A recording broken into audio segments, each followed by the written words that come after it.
And we're live. Hopefully, we're live. Welcome back, everybody. This is going to be my episode 6 Wandavision review. And this is a spoiler heavy review. So please, if you have not watched Wandavision, I don't want to spoil it for you. Go watch Wandavision, take your notes, come back and listen to the discussion. Let's see if we have similar thoughts, similar ideas, and share your thoughts and ideas with me so that we can continue to grow this channel. We can continue to move forward. If you haven't already, please like, subscribe, and comment below so that we can continue, again, to grow this channel and move forward. My name is Luis Ortega, and I'm here to discuss with you the events of last night's WandaVision episode 6. So episode 5 didn't really leave us on a cliffhanger, even though it was a cliffhanger when Pietro magically appeared, but it wasn't the Pietro from the Marvel universe. It was actually the Pietro from the Fox universe. It doesn't really matter since Disney now owns Fox, and all the money goes into one pot now. So with that said, we're going to review the show. We're going to review the highlights. We're going to review some key things that I saw. If there's anything you saw that I don't mention, point it out to me, because I love to be shown Easter eggs that maybe I overlooked. I grabbed some screenshots of the show so that I can kind of share them with you and we can go through the show. Now, this is a half-hour show. I tried to make the video not as long as the show. However, when you start to discuss certain details of the show, obviously you get really involved in it and you want to elaborate. And as you elaborate, you get wordy and so forth and so on. So the first thing I want to go over is the beginning of the show. Again, now we've moved into the 80s/90s. And in 80s and 90s TV shows, there was a lot of fourth wall breaking. And a lot of the shows were were centered around youth, a youth figure within the show. So like a show like Doogie Howser, MD, or a show like Malcolm in the Middle, or any of these shows where the main character was the youth character, and the youth character would from time to time break the fourth wall. In this episode, it starts out super hilarious. The kids have actually grown up a little bit more since we last met them in their time last night, in our time a week ago.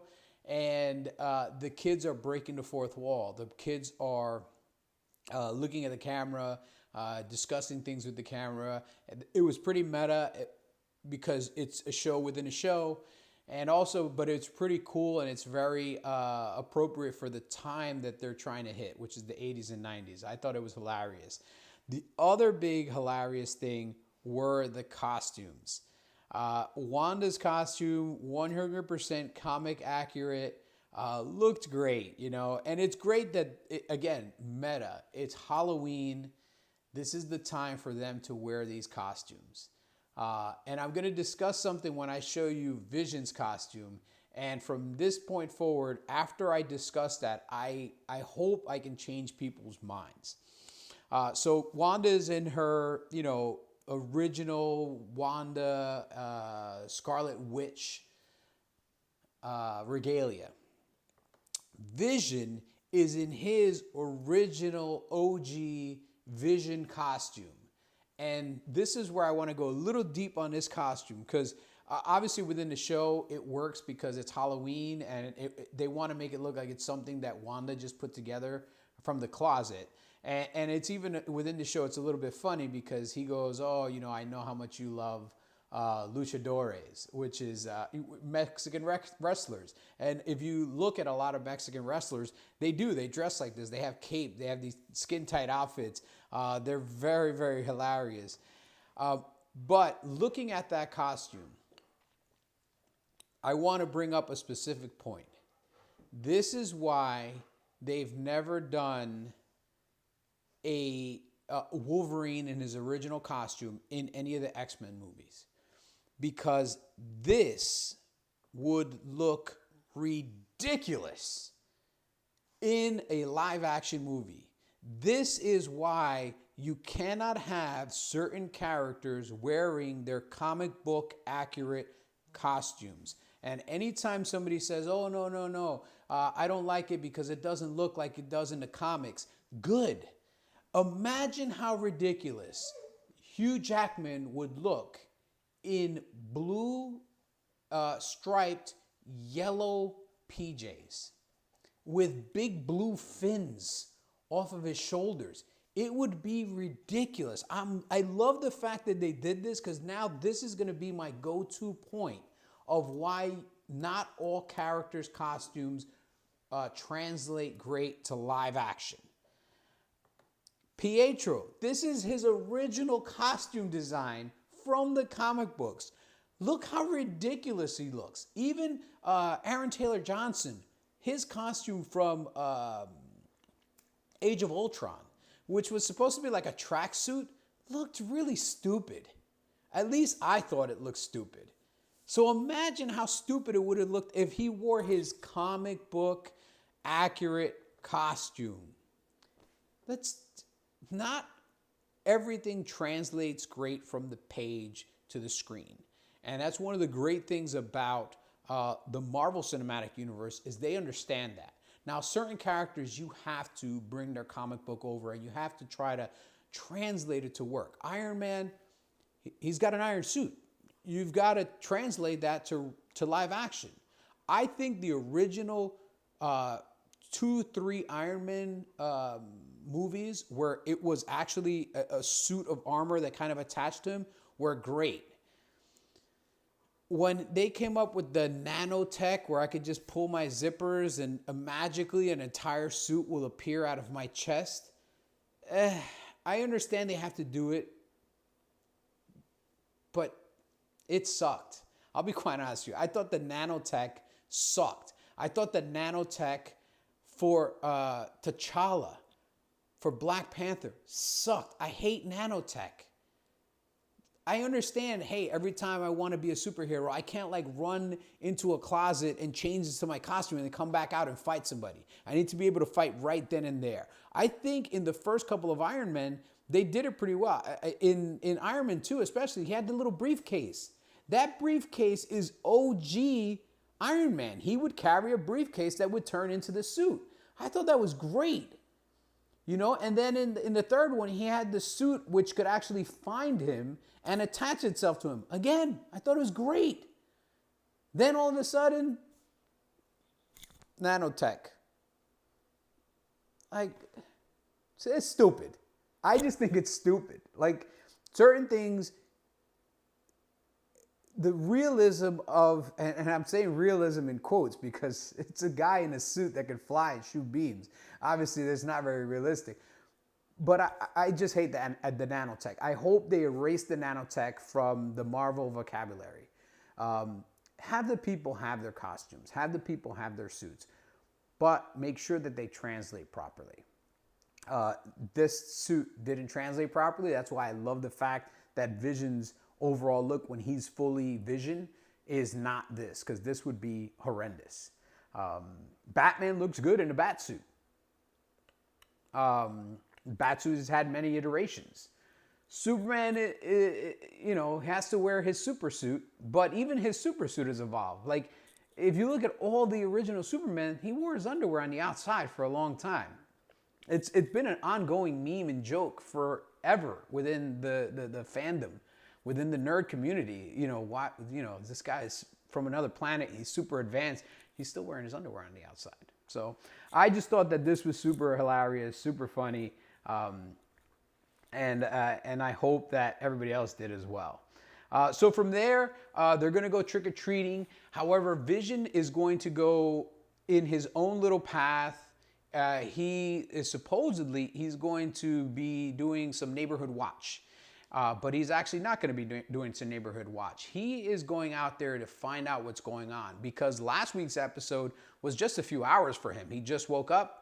It's a new day, but he's still in that mode where he wants to find out what's going on. And he is going to find out. In this show, he's definitely going to find out more. He's going to be more involved.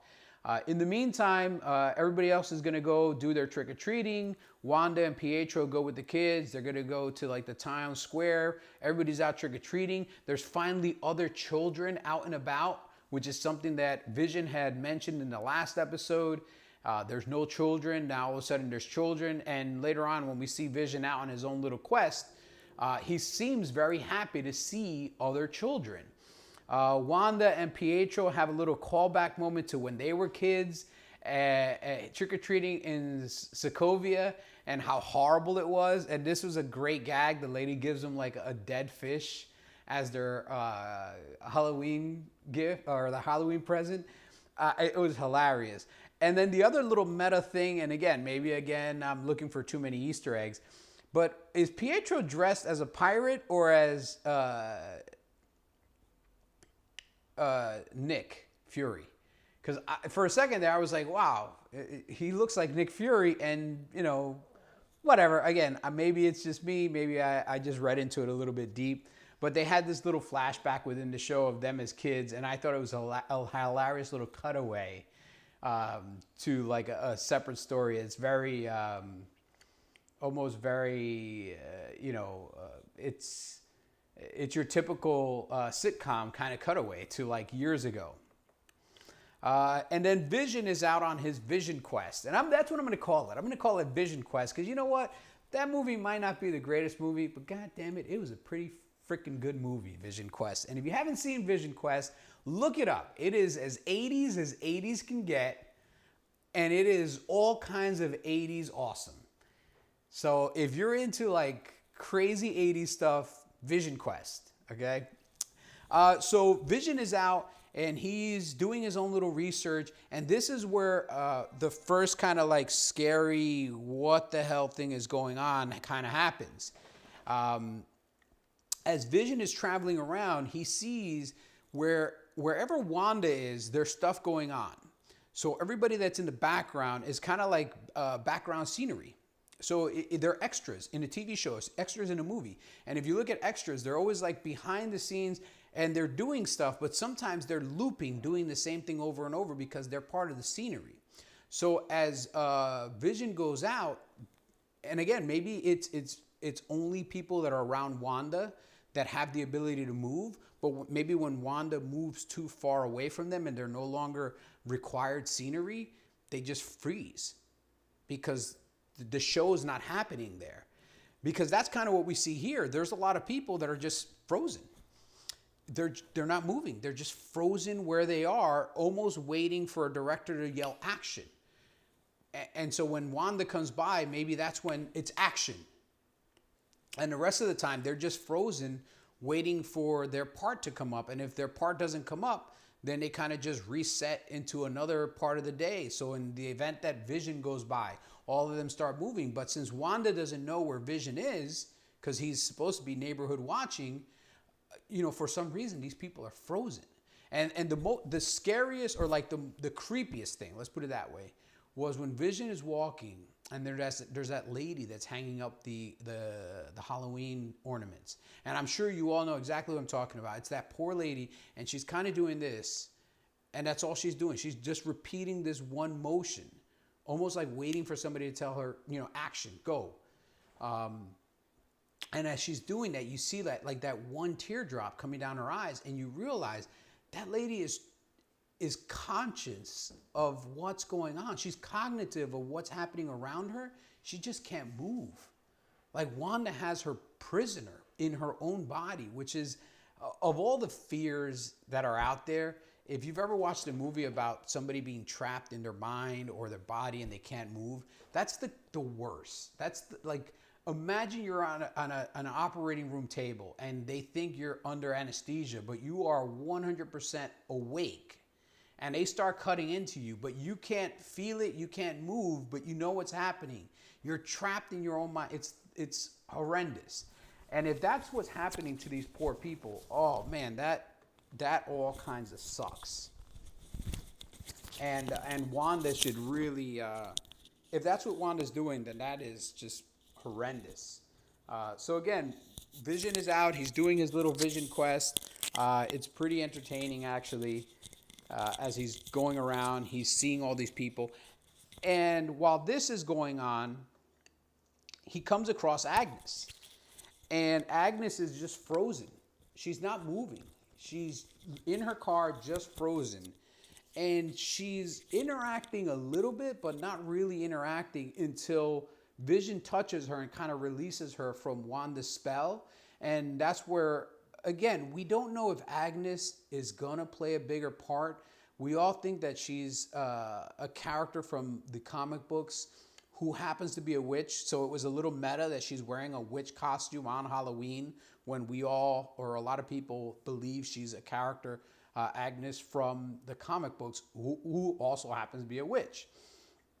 But when he releases her, this is where it gets a little bit crazy again, is she tells him, am I dead? And his retort to her is, no, you're not dead. Why would you think you're dead? And then her retort back to him is, because you're dead.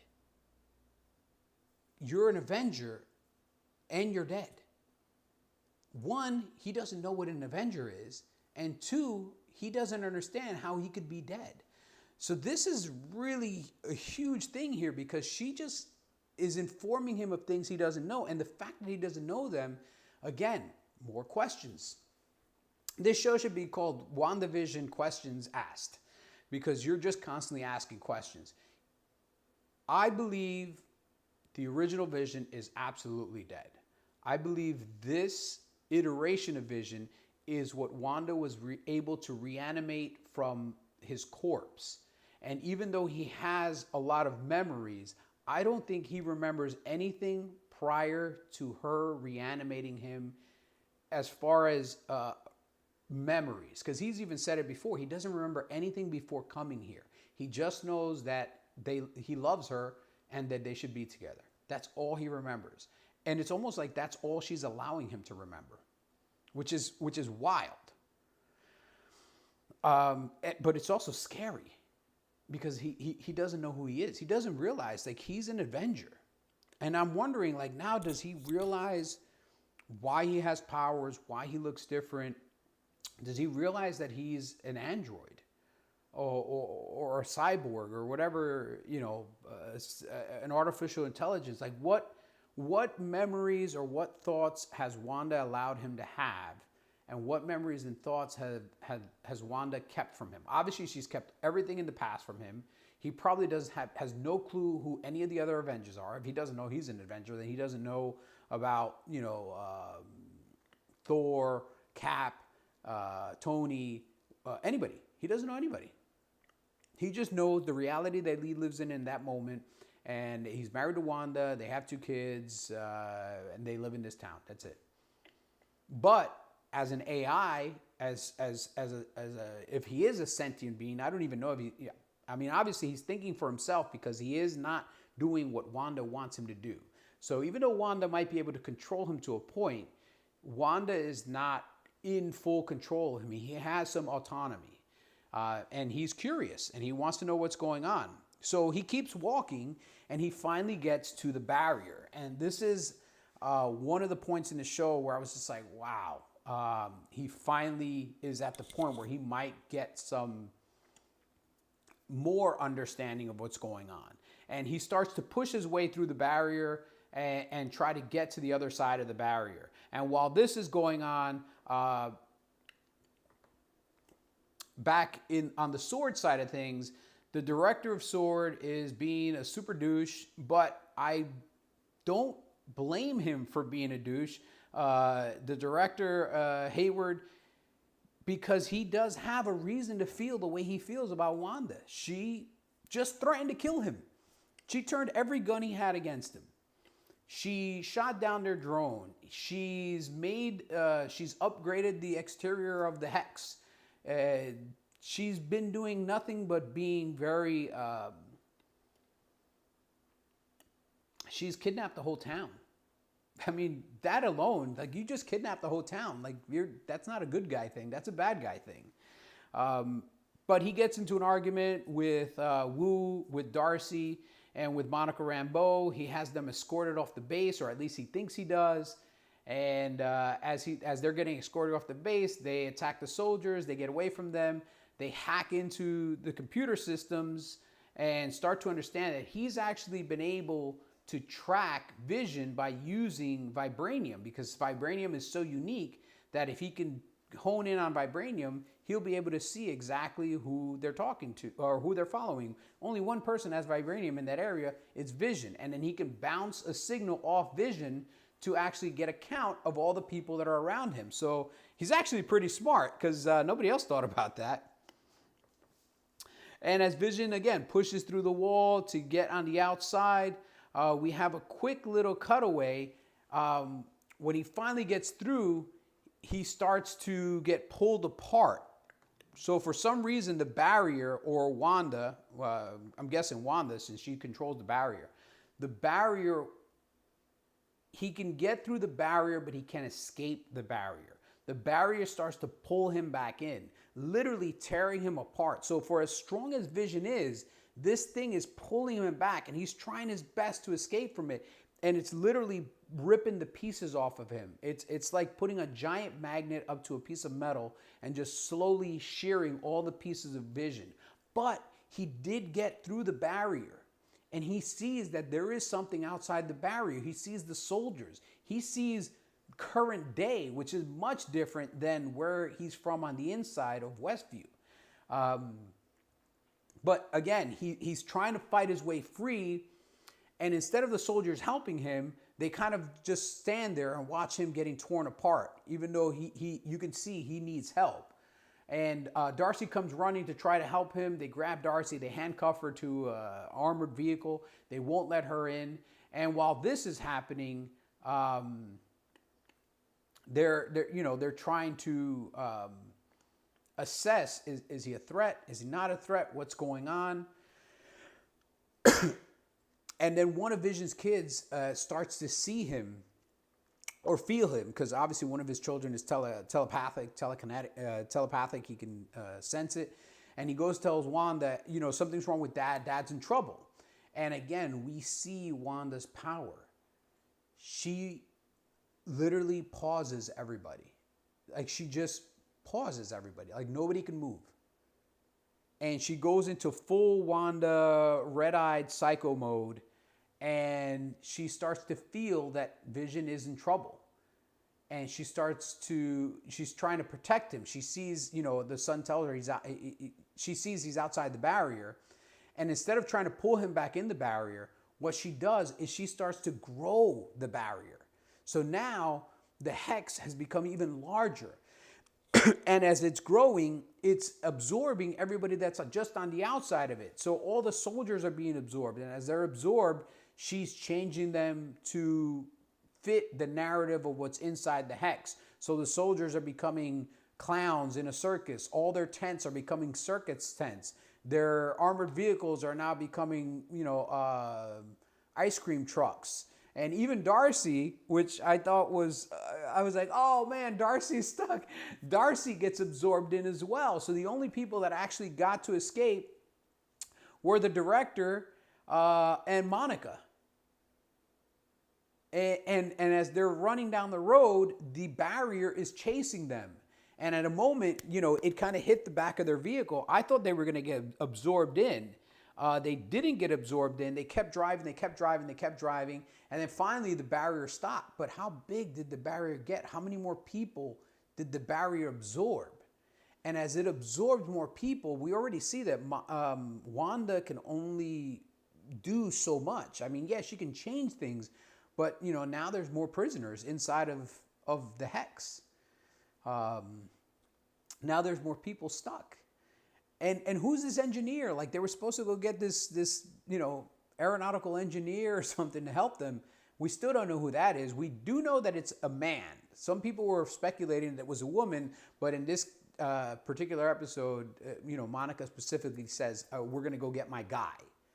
So there's another character that needs to be introduced. I'm guessing he'll be introduced next week. Again, there's not too many episodes left, so they got to kind of move this along. I will say that there's two things about this show that are guaranteed. One, the show's not going to end well. This is not going to have a happy ending. They're not going to tie a little bow on this show and everybody's going to be happy. This is going to be like a bad ending, because There's no scenario that is going to be good for Wanda. And any scenario that is not good for Wanda is not good for anybody, because we already see that Wanda is willing to do anything to protect her happiness. And, she's already gone above and beyond in doing things that anybody else would be 100% labeled a villain. And she's not going to stop. There's no reason for her to stop, because think about it. How can this end? If this dome disappears, what happens to her kids? She loses her kids. She loses her brother again. And she definitely loses Vision, because we just saw that Vision can't even exist outside the hex. Something within the hex keeps him alive. So this all started because she was sad because of the loss of Vision, the loss of her brother. Now imagine the loss of Vision again, the loss of her brother again, and the loss of her kids. Show's not going to end well. Sorry. And it makes sense, because obviously this show is going to lead into the next Spider-Man movie and the next Doctor Strange movie. But it's kind of a sad tale, because, realistically, we don't want Wanda to be the big bad. I still think there's a bigger big bad. I still think there's somebody that's pulling the strings that she just can't see, and that we haven't seen or don't know as of yet. She keeps reiterating that she doesn't know how this started. She didn't know that she had these powers. Obviously something got her rolling, and then she kind of just took it from there. But again, she doesn't know. Again, speculations are it's the Mind Stone trying to, the essence of the Mind Stone is still within her. Dormammu, Mephisto is still out there. Possibly Agnes is involved in it. We all have speculations. Right now, there's like 3 people at Marvel that know exactly what's going to happen, and they're just sitting back, giggling their asses off, because we're all online trying to figure it out. And they're like, yeah, we already know. And they're not telling. And that's freaking awesome. In this day and age, for a company as big as Disney, a studio as big as Marvel, to be able to keep as many secrets as they've been able to keep, even though a lot of stuff has leaked. Like, people kind of knew that Pietro was going to be in the show. People kind of knew it was going to be the character from the X-Men universe. Like, a couple of small things that leaked. But if you really think about it, not a lot has leaked. We're learning as we're watching the show. And that's why we're so involved, and that's why we're so invested, and that's why so many people are going online, even me, to discuss the show. Because it's not often now in this day and age that we can see something that we've never seen before that's technically new. This is new. This is a whole new way of storytelling. This is a whole new way of looking at the medium. This is a whole new type of concept of a show that would have never existed if not for Marvel. So we're being treated to an amazing thing right now, and I'm eating it up. I love it. I hope that all of you love it as well. I hope that all of you keep enjoying it week after week. Keep coming back. If you have any questions, if you have any comments, if you have anything that you'd like me to answer, please leave a comment, subscribe, like, and let's see each other again next week for the next episode of Wanda, episode 7 spoiler review. In the meantime, if you subscribe this week, I'm going to try to put up a couple of quick movie reviews and a few other items, and then I'll see you again next week. So have a great one. Once again, this is Luis Ortega.